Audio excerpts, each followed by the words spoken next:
Sunlight streamed through the kitchen window. It painted golden hues on the breakfast table. Mira watched Rohan.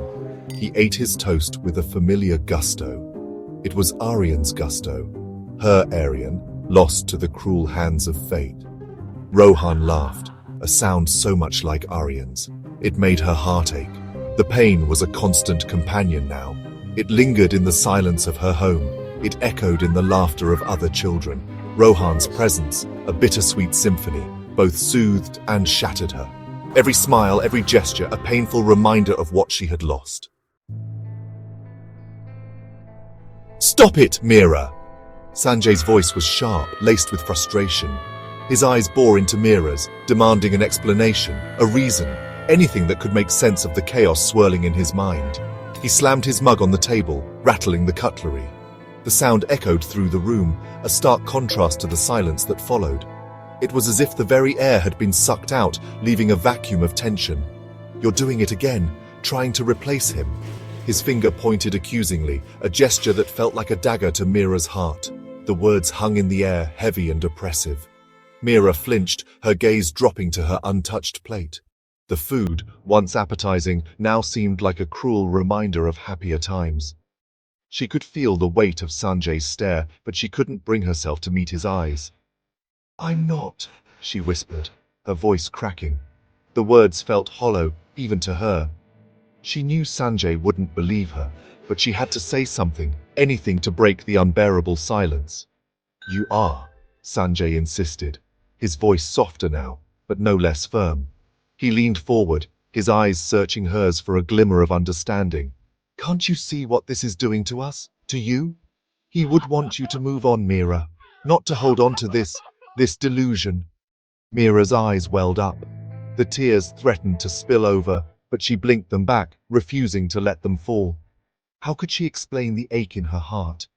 The constant gnawing pain that never seemed to fade. It was as if a part of her had been ripped away, leaving a gaping wound that refused to heal. How could she articulate the way Rohan, a complete stranger, filled the void left by her son? She couldn't. She simply couldn't. The connection she felt with Rohan was inexplicable, a bond that defied logic and reason. It was as if he had been sent to her, a beacon of hope in her darkest hour. But how could she make Sanjay understand that?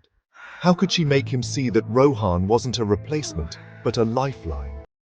She looked at Sanjay, her eyes pleading for understanding, for compassion. But all she saw was anger and hurt, a reflection of her own inner turmoil. The detective's office was shrouded in a perpetual twilight. Shadows danced on the walls, creating an eerie atmosphere that seemed to hold secrets of its own. The room was a relic of the past, filled with old furniture and the faint smell of leather-bound books.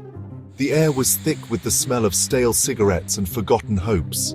It was a place where dreams came to die, and where the truth was often buried beneath layers of smoke and dust. The detective, Kabir Sharma, was a man who had seen it all, and his office was a testament to the countless stories he had unraveled. Mira sat across from Kabir Sharma, a man whose eyes held the wisdom of 1,000 stories, each etched with pain and loss. She had come to him in desperation, seeking answers that had eluded her for years. Her face was a mask of determination, but her eyes betrayed the fear and uncertainty that lay beneath. "I need your help," Mira said, her voice barely a whisper. She leaned forward, her hands trembling slightly as she clutched the edge of the desk. The weight of her request hung heavy in the air, and Kabir could see the desperation in her eyes. "I need to know about Rohan's past." Her words were filled with a sense of urgency, and Kabir could tell that this was not just a simple inquiry. There was something deeper, something that had driven her to seek out his help. Kabir leaned back in his chair, his gaze unwavering. He had heard many such requests before, but there was something about Mira's plea that struck a chord within him. He could see the pain in her eyes, and he knew that this was not just about uncovering the past, but about finding closure. "Why?" he asked, his voice a low rumble. The question was simple, but it carried with it a weight that Mira could not ignore. She took a deep breath, steeling herself for what was to come. "Because," Mira said, her voice gaining strength, I need to know why he looks so much like my son." Her words hung in the air, and for a moment there was only silence. Kabir could see the determination in her eyes, and he knew that this was a mystery that needed to be solved. He nodded slowly, his mind already working to piece together the puzzle that lay before him. Kabir listened patiently as Mira poured out her heart. He listened to the story of Aryan, her lost boy, her sunshine. He listened to the consuming grief, the unbearable pain of his absence. He saw the raw wound on her soul, still bleeding after all these years. "It's strange," Mira admitted, her voice cracking. "Rohan, he fills the silence. Not completely, but enough. It's almost like he's meant to be there," Kabir finished, his voice soft. Mira nodded, tears welling up in her eyes. "I need to know why." Out of the city, where shadows danced under the dim streetlights, Kabir found himself lost in thought. The night was his companion, its silence a canvas for his contemplations.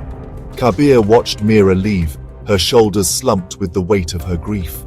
Her steps were heavy, each one echoing the sorrow that had become her constant companion. He could feel the depth of her pain, a pain that resonated with his own experiences.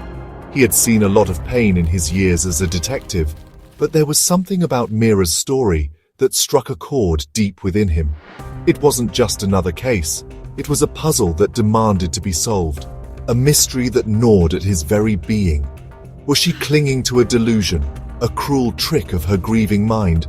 Or was there a truth hidden beneath the layers of her sorrow, a truth that only he could uncover? The questions swirled in his mind, each one more perplexing than the last. He pulled out Rohan's file. The pages were worn, the ink slightly faded, but the story they told was as vivid as ever. Each detail, each fact, was a piece of the puzzle, a clue that could lead him to the truth. A seemingly ordinary boy, his past as normal as it could be. Or was it?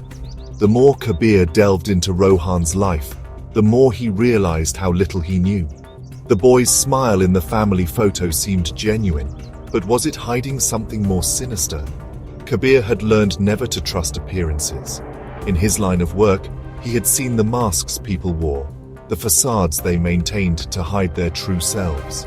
He knew that the truth was often buried beneath layers of deception. He had learned that everyone had secrets, some buried deeper than others.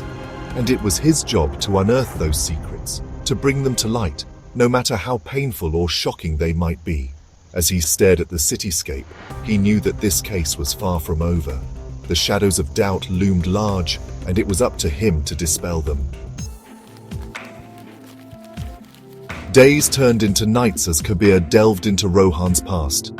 He spoke to neighbors, teachers, anyone who might offer a clue, a fragment of information. The deeper he dug, the more perplexed he became. Rohan's life was like a blank canvas, his history devoid of anything extraordinary. And yet, something wasn't adding up. The resemblance to Aryan, Mira's conviction, the sheer improbability of it all. There had to be something, a missing piece of the puzzle that would explain everything. Kabir sat at his desk, staring at Rohan's photo, a handsome boy with a mischievous glint in his eyes, eyes that mirrored Aryan's. It was uncanny, unsettling. Kabir had a hunch, a feeling deep in his gut that something wasn't right. He picked up his phone, dialing a number from memory. "I need you to run a DNA test," he said, his voice firm, "and I need it discreetly." Rohan tossed and turned in his sleep, haunted by a recurring nightmare. A raging inferno, the air thick with smoke and the stench of burning wood. He could hear screams, piercing his sleep, echoing in his ears. He sat up, his heart pounding in his chest. The nightmare always ended the same way, with a pair of terrified eyes staring at him through the flames. Eyes that were both familiar and strange, filled with a pain he couldn't comprehend. The fire had consumed everything, leaving behind only ashes and a silence so profound it was deafening. He was too young to remember anything, or so they said. Yet the nightmares persisted, vivid and terrifying, whispering of a past shrouded in flames and fear. a past he couldn't escape no matter how hard he tried.